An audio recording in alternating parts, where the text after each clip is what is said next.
Hello there. The phrase shouted out from every government and global authority right now is "Build Back Better." But build back better for who should be the question.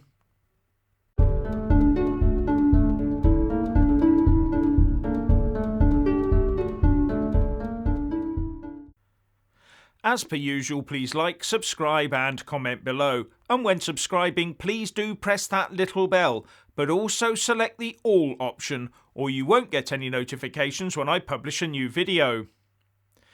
For the avoidance of doubt, the term "Build Back Better" is not a slogan dreamt up by some Tory strategist.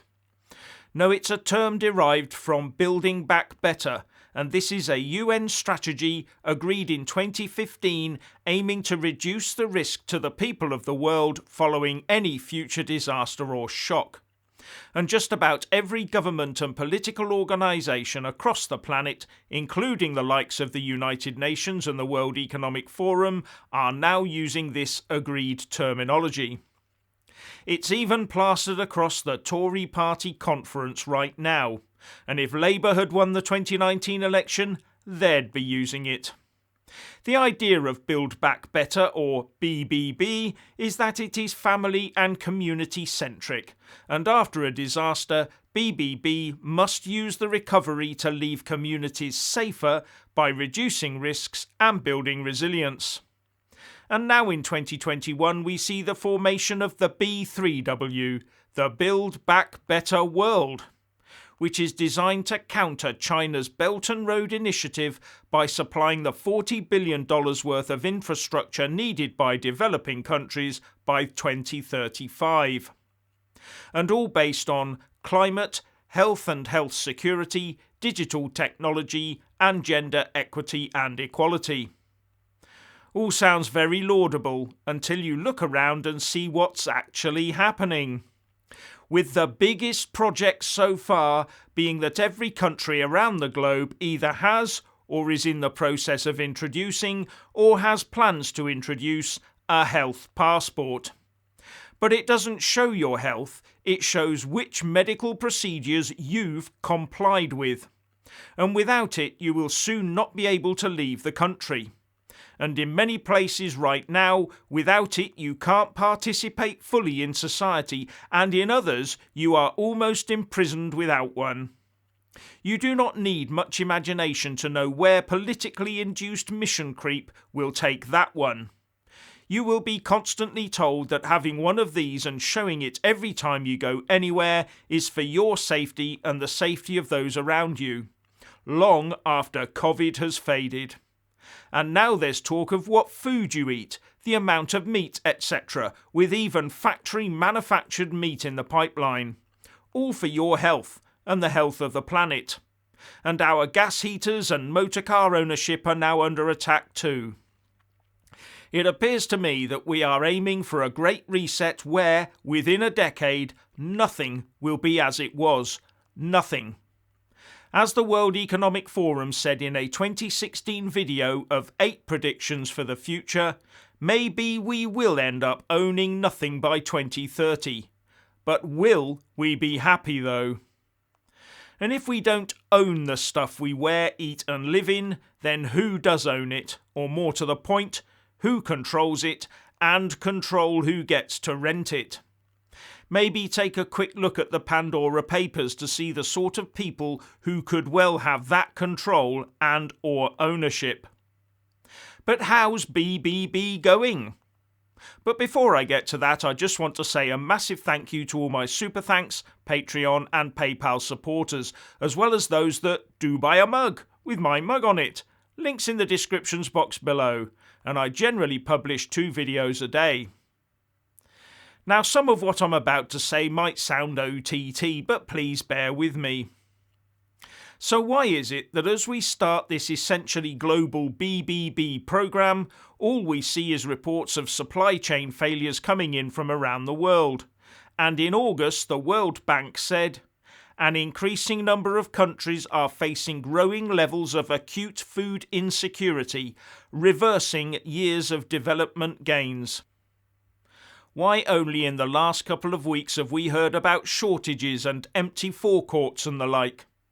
And I have to point out that there are billions of willing sellers and billions of willing buyers across the planet. What is it that is really stopping these two getting together to trade? It's not stopping those that trade in people and illicit substance trafficking, is it? So why is it stopping food and the like getting to shops around the world? Why is the US already experiencing supply chain problems for everything from electronic goods, trainers and cars, as well as that good old favourite, toilet rolls? For some reason we do not appear to be getting back to a life of normality. It seems that an abnormal control over people and communities is the central feature in the drive to make everything safer and more sustainable. Is that truly in our best human interests? We are not, it seems, going to be allowed to muddle along as we once did, because the safer that some people want us to be, the more freedoms you have to cede to the authorities. Because if you want the global response to the next pandemic, for example, to be silky smooth, then the system will need to know immediately everyone's health status across the world, where they've travelled, who they've met, where they've shopped, and in which crowded places they've been in, so that people and locations can be locked down without delay to keep everyone safe. And no need for a new track and trace system, because it's already built into your mobile devices, the transport system, and the cashless society. All for your safety and the safety of your family and friends. After all, only criminals want to hide their location and know where and on what they spend their cash, don't they? The US Fed, the European Central Bank and the Bank of England are all planning to start issuing fully digital-only currencies, no paper notes and no coins, all trackable and taxable digital transactions.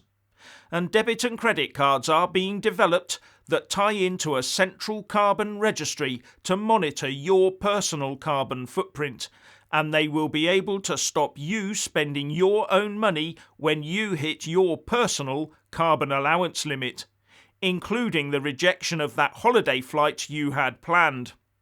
And it won't matter how much actual dosh you have in your account, because your spending will be dictated by an electronic carbon ration book.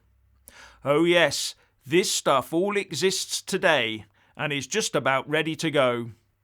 Already our online and social media existences are more and more controlled by computer algorithms, with searches leading you to where an algorithm takes you. An algorithm tweaked by someone you know nothing about and have no say in what they do, and you happily follow it and take as exactly true what it says.